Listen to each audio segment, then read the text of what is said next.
राष्ट्रीय nodal agency है। सी corona virus की वजह से इस समय पूरी दुनिया में लॉकडाउन की स्थिति बनी हुई है और ऐसे में ज्यादातर कंपनियां अपने एम्प्लॉयज को ऑप्शन दे रही हैं कि वो वर्क फ्रॉम होम यानी कि अपने घर से ही काम कर लें। जाहिर है लॉकडाउन में आप घर से तो बाहर निकल नहीं सकते, मीटिंग कैसे करें? आप मीटिंग कैसे करें, इस सवाल का जवाब जब तलाशना शुरू किया गया तो एक ऐप काफी चर्चा में आ गई। आपने भी इस ऐप का नाम सुना होगा। इस ऐप का नाम है जूम।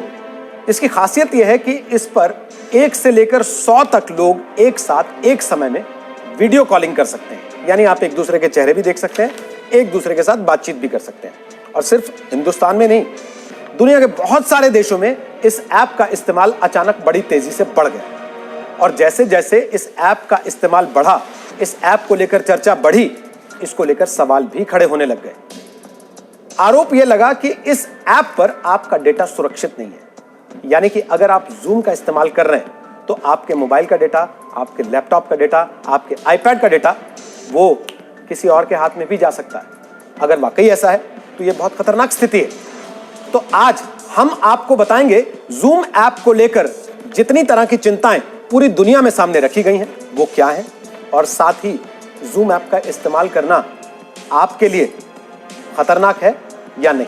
साइबर सिक्योरिटी के लिए भारत में एक राष्ट्रीय नोडल एजेंसी है, CERT-IN। इसका फुल फॉर्म है computer emergency response team of India.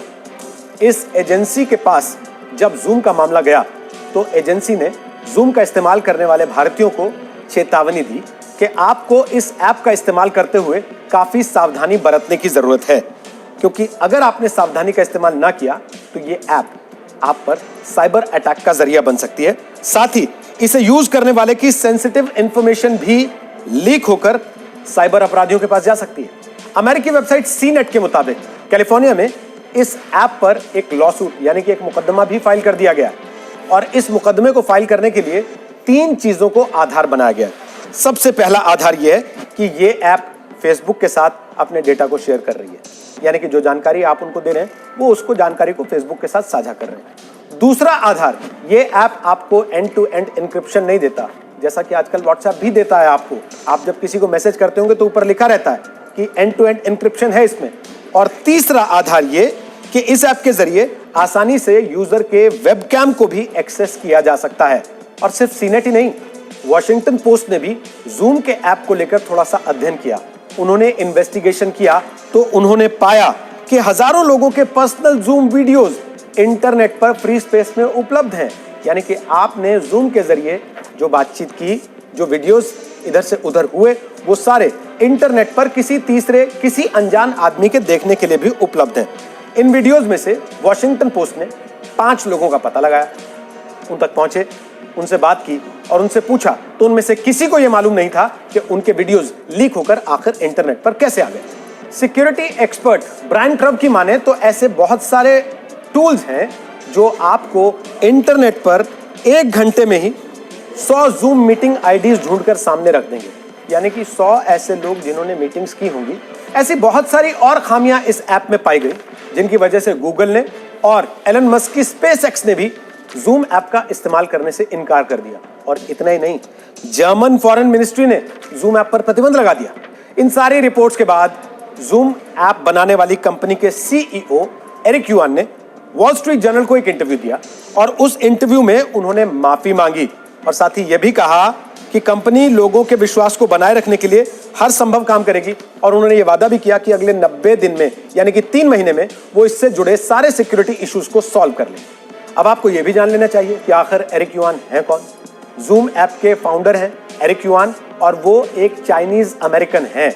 पिछले कुछ ही दिनों में जूम की पॉपुलैरिटी का ग्राफ किस हद तक बढ़ा है इसका अंदाजा आप इस बात से लगा लीजिए कि पिछले 3 महीनों में उनकी नेटवर्थ 112% बढ़कर $7.5 बिलियन हो गई है और सिर्फ 3 महीनों के अंदर वो ब्लूमबर्ग की बिलियनर्स की लिस्ट में 192 नंबर पर आ गए हैं। दिसंबर 2019 में जूम ऐप के एक्टिव यूजर्स की तादाद थी 1 करोड़, जो मार्च 2020 में 20 करोड़ तक पहुंच गई है, यानी कि 20 गुना ज्यादा। तो अगर आप भी जूम ऐप का इस्तेमाल कर रहे हैं तो इस रिपोर्ट को देखने के बाद आपको घबराने की जरूरत नहीं है। आपको केवल भारत की राष्ट्रीय नोडल एजेंसी CERT-IN ने जो सलाहें दी हैं उनका थोड़ा सा ध्यान रखना होगा तब आप जूम ऐप का इस्तेमाल करते हुए सुरक्षित रख सकते हैं अपने डेटा को। उन्होंने जो सलाहें दी हैं वो नोट कर लीजिए। सबसे पहली सलाह जो उन्होंने दी है वो ये है कि एक ऐप को हमेशा अप टू डेट रखिए, यानी कि लगातार अपडेट्स उसमें जो आ रहे हैं उनको आप रिफ्रेश करते रहिए, दोबारा से डाउनलोड करते रहिए। दूसरा, एक मजबूत पासवर्ड रखिए। और तीसरा, हर मीटिंग के लिए आप एक यूनिक पासवर्ड रखिए। साथ ही साथ मीटिंग के लिए आप वेटिंग रूम फीचर को एनेबल रखिए, ताकि कोई भी व्यक्ति जो उस मीटिंग का हिस्सा बनना चाहता है वो मैनेजर की अनुमति के बगैर उस मीटिंग में शामिल ना हो पाए। तो बस इतना ही करना होगा तो आप सुरक्षित रहेंगे। सावधान रहिए, सतर्क रहिए, सुरक्षित रहिए।